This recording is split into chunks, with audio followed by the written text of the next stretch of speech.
ప్రధానమంత్రి కార్యాలయం, ప్రధానమంత్రి కూడా చాలా బాధ్యతగా వ్యవహరిస్తారు అని అనుకున్నాం. కానీ ఇక్కడ చాలా చిత్రమైనటువంటి విషయం ఏమిటంటే, ఒక అత్యున్నతమైన వ్యవస్థకు సంబంధించినటువంటి ప్రధానమంత్రి కార్యాలయం అత్యున్నతమైన న్యాయస్థానానికి వక్రంగా సమాచారాన్ని అందించటంలో నిమగ్నమై ఉన్నది అంటే ఇంతకన్నా భారత ప్రజాస్వామ్యంలో సిగ్గుపడవలసిన విషయం, ఇంతకన్నా అన్యాయమైనటువంటి విషయం, ఇంతకన్నా అధర్మమైన విషయం ఇంకేమైనా ఉంటుందా అని అడుగుతా ఉన్నా. ఇలా జరుగుతున్నప్పుడు సామాన్యుడి పరిస్థితి ఏమిటి ఈ భారతదేశంలో?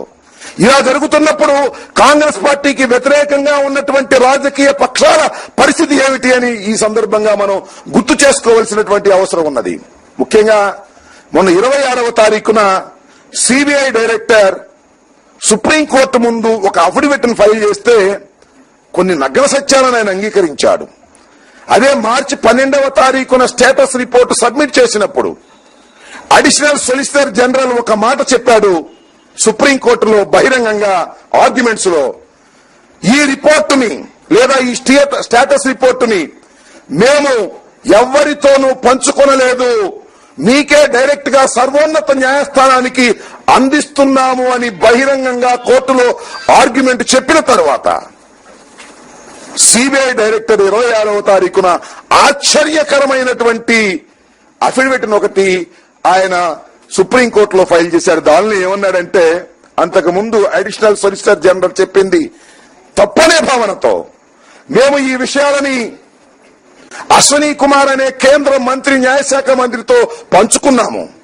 అంతేకాదు ప్రధానమంత్రి కార్యాలయంలో ఉన్నటువంటి కొందరు అధికారులతో పంచుకున్న తరువాత మాత్రమే తీసుకొచ్చి సుప్రీంకోర్టులో మేము దీన్ని దాఖలు చేశామని చెప్తే ప్రపంచమంతా నివ్వెరపోయింది, ఆశ్చర్యపోయింది.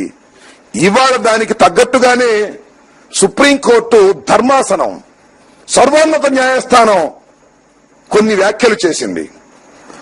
సిబిఐకి స్వతంత్ర ప్రతిపత్తి అవసరమనే కాకుండా పునరుద్ధరించవలసినటువంటి అవసరం ఉన్నది అని.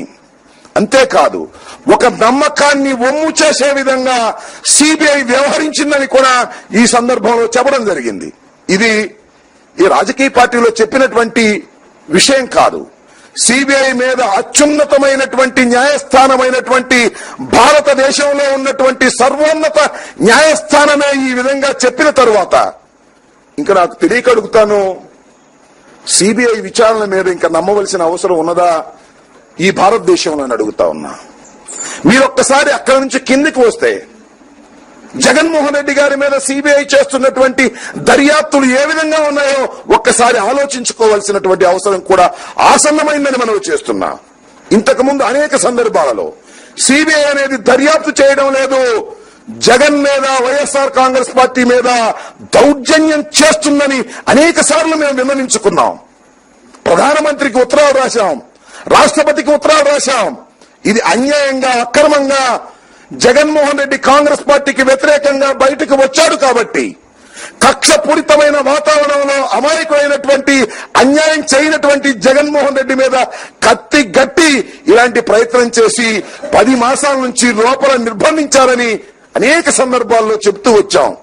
ఇవన్నీ వాస్తవ రూపం దాల్చేటటువంటి పరిస్థితి రాబోతున్నదని కూడా నేను మనవి చేస్తున్నా.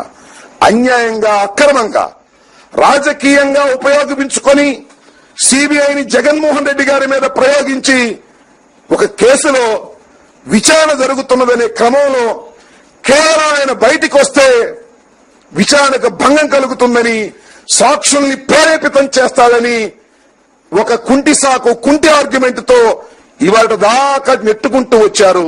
ఇక ముందు ఎంతకాలం నెడతారో కూడా వేచి చూడవలసినటువంటి అవసరం ఉన్నది. సిబిఐ దర్యాప్తు మీద ప్రజలు విశ్వాసం కోల్పోతున్నారు. సిబిఐ ఒక చట్ట పద్ధతిలో చేయడం లేదు. ఇంతకు ముందు కూడా మనం చూశాం, విజయసాయిరెడ్డి గారు హైకోర్టులోను, సుప్రీంకోర్టులోను సిబిఐకి ఒక స్వతంత్ర ప్రతిపత్తి అవసరము అనేటువంటి మాటగా ఆయన పిల్స్ కూడా ఫైల్ చేసినటువంటి సందర్భాన్ని చూశాం. ఇవాళ నేను ఎందుకు అడుగుతా ఉన్నా ఒకే మాట, ఇవాళ జగన్మోహన్ రెడ్డి గారి కేసు వ్యవహారంలో మీరు ఫైల్ చేస్తున్నటువంటి ముక్కల చార్జ్ షీట్స్ అన్ని కూడా మీరు చేస్తున్నారా, లేక కాంగ్రెస్ పార్టీ తెలుగుదేశం వారు మిమ్మల్ని ఆదేశిస్తే మీరు చేస్తున్నారు అనేటువంటి మాట నిజం కాదని అడుగుతా ఉన్నా.